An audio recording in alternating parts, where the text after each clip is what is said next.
पापा आप इतनी रात को? मैं हूँ। बहू, तुम यहाँ क्या कर रही हो? कुछ नहीं पापा जी, बस वो ऐसे ही। अरे बहू, इतनी रात को जाग रही हो और तुम कह रही हो कि कुछ नहीं।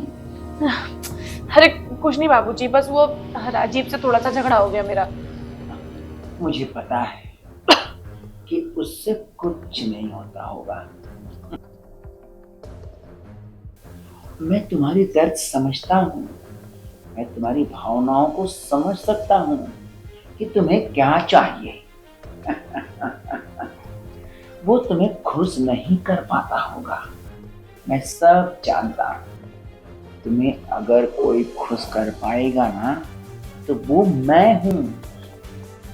पापा आप ये क्या बोल रहे हैं पापा? अरे बहू, मैं तुम्हारे भले के लिए बोल रहा हूँ और मैं तो तुम्हारा शुभ चिंतक हूँ और मैं चाहता हूँ कि तुम्हें वो सब सुख दूँ जो मेरा बेटा नहीं दे पा रहा है। आपको पता भी आप क्या बोल रहे हैं?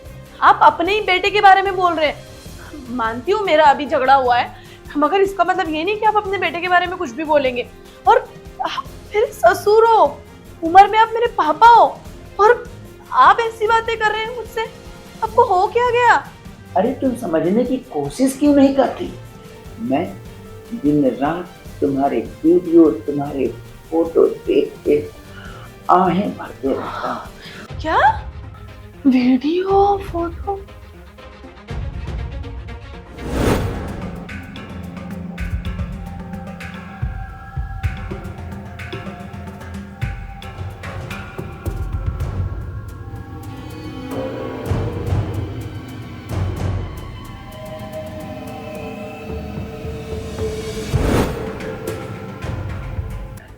पापा जी आपको तो दिखाई नहीं देता है, तो फिर आप ये दिन भर मोबाइल में क्या करते रहते हैं? वो क्या है ना बहू, मैं मोहम्मद रफीक और किशोर कुमार का बहुत बड़ा फैन हूँ। बस उन्हीं के गाने सुनते रहता हूँ और क्या। अब बहू तुम भी ना, अब मुझे तो कुछ दिखाई देता नहीं, तो फिर भला मैं क्या देखूंगा?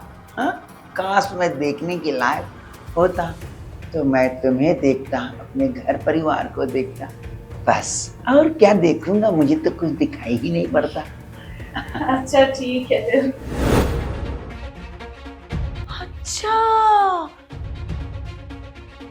अब मैं समझी। उस दिन जो आप मतलब छी, मतलब आप अंधे नहीं है पापा, आप अंधे बनने का नाटक कर रहे हैं, इसका मतलब। तुम गलत समझ रही हो। मैं सही समझ रही हूँ और मेरे सब समझ में आ गया है। पापा आपको थोड़ी सी शर्म आनी चाहिए। आपका बेटा आपको इतना चाहता है, इतना प्यार करता है, वो आपके लिए मुझसे तक लड़ लेता है, और आप अपने ही बेटे के साथ इतना बुरा, इतना गलत सोच कैसे सकते हैं? अपने बेटे की बीवी के बारे में ऐसा, और वो भी अंधे होने का नाटक। छी, घिन आ रही है मुझे आप पे पापा। चलो अच्छा ही हुआ, तुमने सब समझ लिया। अब हमारे तुम्हारे बीच की दूरियां खत्म हो गई। हाँ पापा वो क्या है ना, तुम सब लोग सोच रहे थे कि पापा का मोतियाबिंद का ऑपरेशन सक्सेस नहीं हुआ, पापा को कुछ दिखाई नहीं देता, पर पापा तो सब कुछ देखते हैं, सारे नजारों का आनंद लेते हैं। अगर मैं तुम लोग को बता देता, आह, तो तुम्हारे इस सुंदर सुंदर गोरे गोरे बदन को कैसे देखता हूँ। बस पापा, आपको अभी भी थोड़ी सी शर्म नहीं आ रही है? रुकिए, नहीं पापा मुझसे ये बर्दाश्त नहीं होगा। मैं अपनी राजीव को आवाज देती हूँ। राजीव, समझती क्यों नहीं? मैं सोच रहा हूँ कि बातें हम दोनों के बीच में रहे और तुम्हें जो चाहिए मैं वो ला के दूंगा। सारी जवानी की पापा तुम पे लुटा दूंगा। एक बार कह के देखो, मेरी बात मान के तो देखो। बस करिए पापा, अब तो बस भी कर दीजिए। चुल्लू भर पानी में डूब मरिए आप। मैं आवाज दे रही हूँ राजीव को और सब कुछ बता रही हूँ अभी। देखो नहीं, आप नहीं समझने वाले। मैं राजू कुछ मत माना। और पहले तो ये फेंकिए, ये जो नाटक कर रहे थे ना आप, ये फेंकिए पहले तो, और मेरे से प्रॉमिस करिए और राजीव की कसम खाइए कि आज के बाद आप ये सब कुछ नहीं करेंगे। नहीं बहू, देखो मैं तुम्हारे आगे हाथ जोड़ रहा हूँ, मैं गलती मानता हूँ, मैं राजू की कसम खाता हूँ कि मैं आज के बाद तुम्हें कुछ बात नहीं कहूंगा, यहाँ तक कि मैं तुम्हारे बारे में कुछ सोचूंगा नहीं। अगर राजू को पता चलेगा ना तो वो बिना मारे मर जाएगा। उसको लगेगा मेरा पापा इतने ईमानदार और इतने अच्छे थे, वो मुझ पर भरोसा बहुत करता है। देखो बहू, तुम कहो तो मैं घर छोड़ के चला जाऊं, मैं हमेशा हमेशा के लिए तुम लोग के नजरों के सामने से दूर हो जाऊंगा।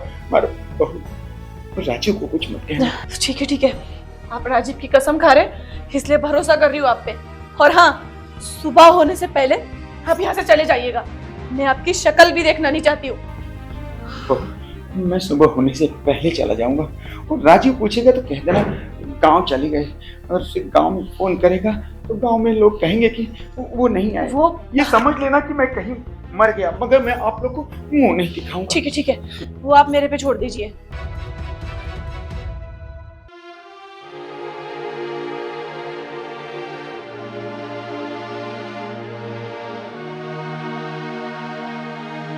हे भगवान, मेरे घर में शैतान था और मैं पहचान भी नहीं पाई। खैर, अपने ससुर पे कौन शक करता है।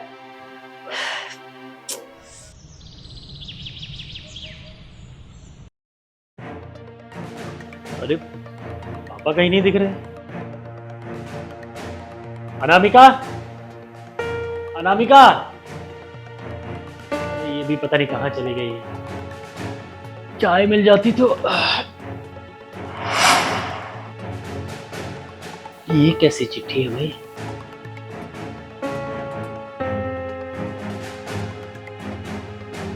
बेटा मुझे माफ कर देना, मैं ये घर और तुम दोनों की जिंदगी से काफी दूर जा रहा हूँ, हमेशा हमेशा के लिए। बेटा जाते जाते एक बात कहना चाहता हूँ, मैं तुम दोनों का गुनहगार हूँ।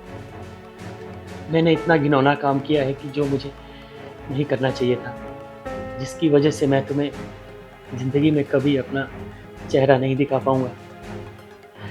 तुम दोनों अपनी जिंदगी में खुश रहना, मेरा आशीर्वाद हमेशा हमेशा तुम्हारे साथ है।